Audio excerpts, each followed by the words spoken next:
Hey Dressage Superstars, welcome to Dressage Mastery TV. My name is Tash and I'm a Grand Prix Dressage rider from Australia, and this is my Grand Prix horse Arbor. And we're here to answer all your questions dressage related. So today we have a question from Kath, who's a Dressage Mastery Academy member, and I think she has a challenge that a lot of you riders out there will have. She's not getting the horse to stay round in a trot canter transition. The horse is lifting its head, and she's really confused about maintaining an outside rein connection while you do the transition, because if she holds the outside rein and maintains the connection, the horse won't move into canter and won't go forward. So such a cool problem and such a normal problem. I think I struggled with this for about 3 years and I'm not joking.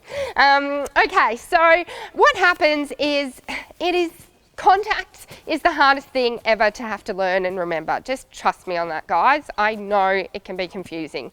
And so when people are saying, you've got to keep the outside rein connection, you've got to keep the outside rein connection, I was like, all right, keep the outside rein connection. I got to keep it. Oh, and I still don't have it. I still don't have it. I still don't have it.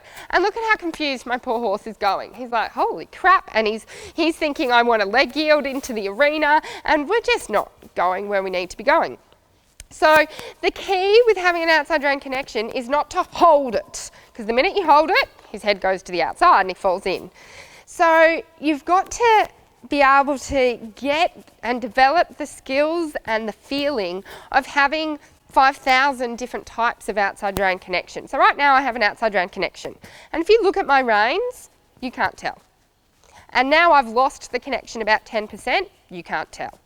And now I've just bent to the inside with a little half halt, and now my connection's back up to about 70%. I rarely get my connection up to 100%.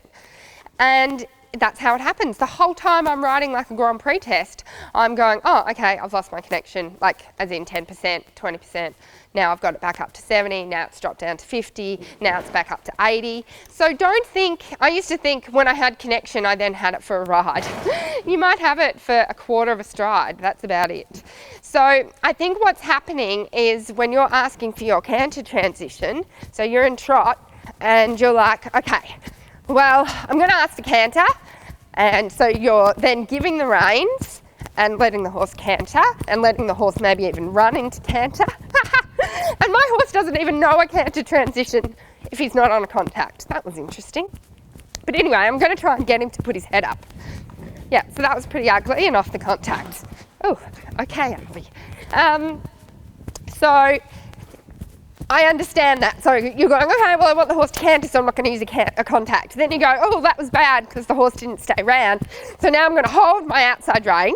Now I'm going to hold my outside rein, and I want canter. And you can see my horse is giving me passage, which just shows you what he thinks a lot more contact means.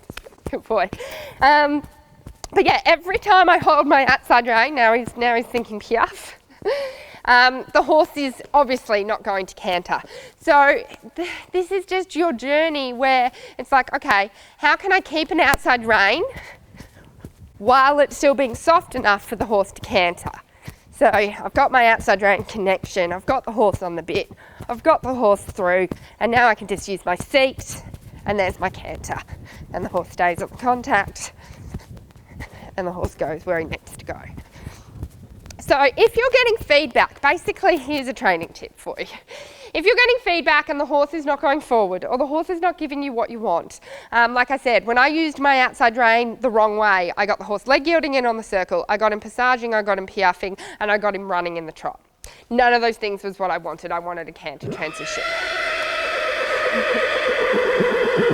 I know, right? I know. So when you're getting that feedback, please don't beat yourself up about it. Please don't just dissolve in a puddle of tears, because believe me, I've done all of that and it doesn't help. I wish it did. Just take a moment, just stop and go, okay, cool. I have now learnt 5 different ways on how to not trot canter. So I'll just keep searching until I find a way that does give me trot canter, and keep exploring, keep playing. Don't think feedback means that you're bad or that you're a failure or you can't do it. Feedback is just telling you haven't found the answer yet. And with riding dressage, you've got to be able to be patient. You've got to be able to smile. Every day I stuff up in here. I don't know what to do or how to get my horse to do what I want. And I just smile and keep playing, and I go, I'll find a way, I'll find a way. My biggest mantra in life is I'll find a way, I'll find a better way.